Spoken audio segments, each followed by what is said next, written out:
Okay, continuing with the YZ250F, we're going to remove the rear wheel. It is simply one 27mm nut,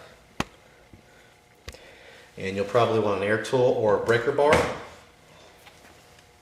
It's probably more than likely going to be somewhat tight. There we go.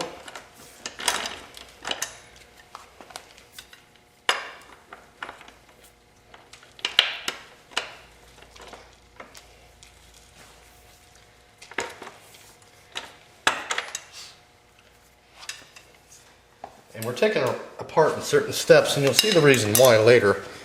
When you take the motor out, you have to have the rear swing arm off. So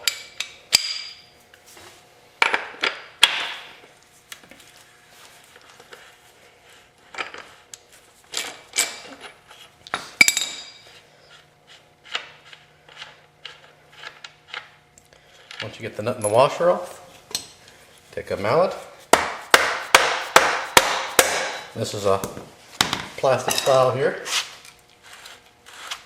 and it should come out, depending on your bearings, fairly easy by turning it.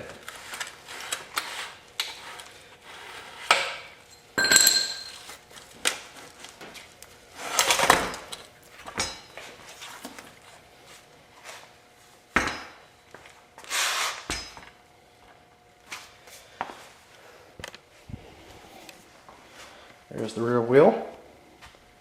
There's where it's set. That's all there is to it. So please feel free to rate, comment, subscribe, and as always, thanks for watching.